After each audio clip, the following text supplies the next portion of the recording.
The clip you provided is structured like a political emergency broadcast. It tries to fuse two alarms into one: an escalating foreign policy crisis and a leader portrayed as personally unstable, and then uses that fusion to argue for the most extreme constitutional off-ramp available short of impeachment. It's a familiar playbook in modern American media. Take a swirl of anecdotes, social media posts, awkward moments on camera, and partisan infighting, and stitch them into a single narrative of incapacity so urgent that the normal guardrails feel obsolete. But what makes this segment distinctive is the choice of messenger. Instead of leaning only on Democratic critics or liberal commentators, it leans hard on the idea that even conservative voices, people who have every incentive to protect a Republican president, are sounding the 25th Amendment alarm. That rhetorical move matters because it's meant to inoculate the argument against the predictable MAGA counterpunch, that any criticism is just the radical left hunting Trump again. The segment anchors itself around a statement attributed to Scott McConnell of the American Conservative, framed as an almost clinical set of instructions to Vice President JD Vance. Publicly support a 25th Amendment transition. Pick a bipartisan or at least broadly acceptable vice president. Promise not to run in 2028 and use the bully pulpit to justify the necessity. Whether you agree with that advice or find it fantastical, the clip uses it as proof of life for something Republicans have spent nearly a decade trying to suppress: the private awareness that Trump's political brand thrives on chaos. But governance under that brand can become unmanageable when chaos stops being a tactic and starts being the operating system. The point is not simply a conservative said a thing. The point is that the clip wants you to feel a dam-cracking elite conservatives supposedly breaking the glass because they can't pretend the situation is normal anymore. From there, the narrative widens to a claim that Trump has launched or escalated a disastrous conflict with Iran and is relying on questionable intelligence, particularly intelligence presented as coming from Israeli sources, while ignoring U.S. agencies and broader allied coordination. Again, in the logic of the segment, this isn't just a policy dispute. It's presented as an indictment of judgment. The most politically potent criticism of Trump on foreign policy has never been that he's too strong or too weak. It's that he's impulsive, ego-driven, and seduced by theatrical dominance displays that are emotionally satisfying in the moment, but strategically corrosive in the long run. That critique hits harder when it's tied to the image of a president freelancing international crisis management from a phone call, a golf club, or a social media feed, treating geopolitical escalation like content. The clip underscores that image by highlighting Trump's reported interviews with media outlets, emphasizing non-answers and vague threats. You'll find out soon. Total decimation, maybe I do, maybe I don't, language that, in the segment's telling, reads less like strategic ambiguity and more like incoherence. There's a difference between calculated opacity and mental static. Calculated opacity still communicates intent to relevant actors behind the scenes. Mental static is noise that leaves allies guessing, adversaries probing, and the military stuck trying to reverse engineer a mission from vibes. The segment tries to make the viewer feel that we are not watching a chess player keeping pieces hidden. We're watching someone knocking pieces over and calling it a strategy. This is where the clip's constitutional framing becomes central. The 25th Amendment, in the American imagination, is supposed to be the tool you never use, except in the most unambiguous cases: coma, anesthesia, catastrophic incapacity. It exists to keep the state functioning when the person at the top cannot. But the segment is urging the viewer to accept a broader interpretation. Incapacity not as a strictly medical state, but as a practical inability to execute the duties of office without endangering the country. That's a controversial move, because it asks you to blur the line between unfit and incapacitated, and between political judgment and cognitive function. MAGA politics lives in that blur. It has spent years training supporters to treat every critique of Trump's conduct as an attack on his identity, and every boundary as evidence of conspiracy. The segment tries to invert that. It treats the boundaries as the only thing left between the country and a reckless escalation cycle. To reinforce that sense of unraveling, the clip points to Trump's social media posts, nostalgic photos, strange memes, reposts from fringe accounts, and content framed as erratic or obsessive. It also drags in the gravitational field of Trump's past associations, notably the repeated mention of Jeffrey Epstein, to layer moral disgust onto the perceived instability. This is not subtle persuasion. It's an attempt to overwhelm the viewer with signals that something is fundamentally wrong. And it reflects an uncomfortable reality about our era. In a media environment where attention is scarce and outrage is abundant, the fastest path to urgent is often accumulation. One startling detail rarely moves the needle anymore. 20 details piled on top of each other can create the feeling of inevitability, even if each detail taken alone is ambiguous.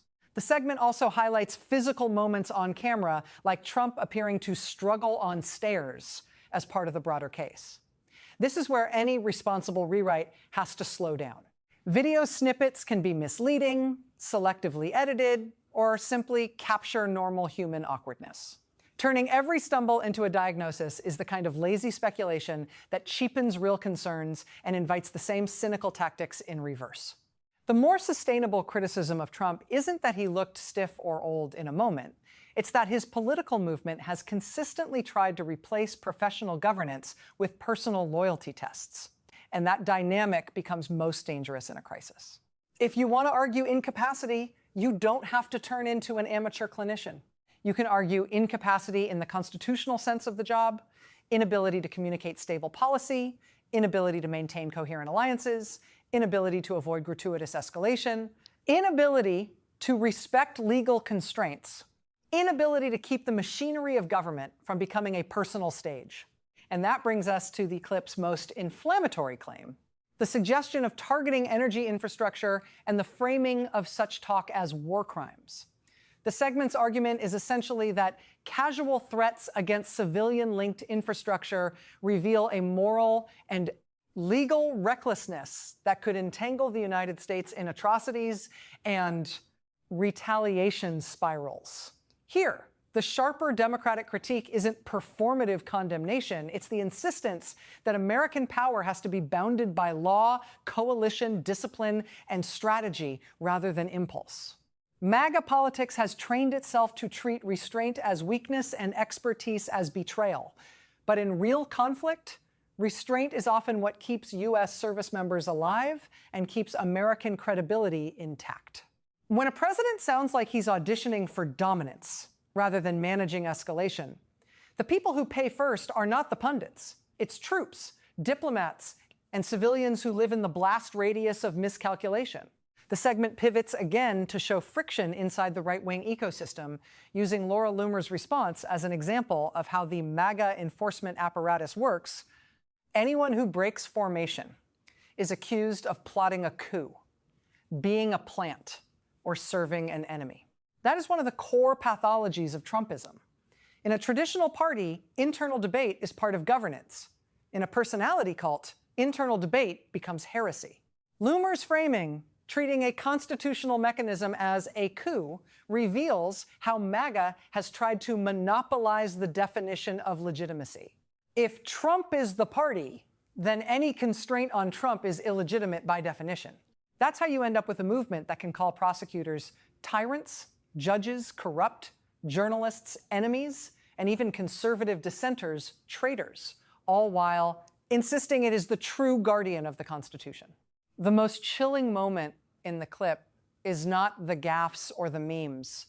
It's the way political enemies are described as the greatest enemy. The way domestic opposition is rhetorically elevated above external threats. That's the authoritarian tell. The nation is not defined by shared civic rules, but by loyalty to the leader's in-group, and the out-group becomes existential. In that worldview, Democrats aren't rivals, they're enemies of the state. And once you accept that framing, anything becomes permissible. Suppression, intimidation, violence because you're not attacking fellow citizens, you're saving the country.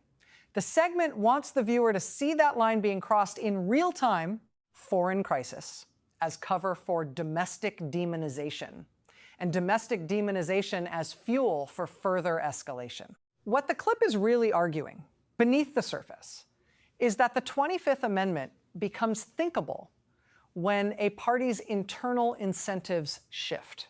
As long as Republican elites believe they can ride Trump's base to power, they will treat every scandal, every outburst, every rupture as manageable. But if they begin to believe that Trump's behavior threatens their hold on power or threatens national stability in a way that will politically crater them, then suddenly the constitutional emergency tools look less like taboo and more like self-preservation. That's not noble, but it's historically familiar. Institutions often act only when the cost of inaction becomes greater than the cost of action. The segment tries to depict that tipping point, the moment when even conservatives allegedly start considering an exit ramp.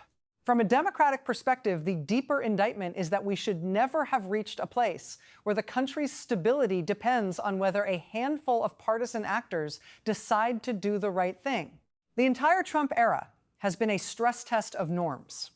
Will Republicans defend oversight when it harms their own leader? Will they respect electoral outcomes when they lose?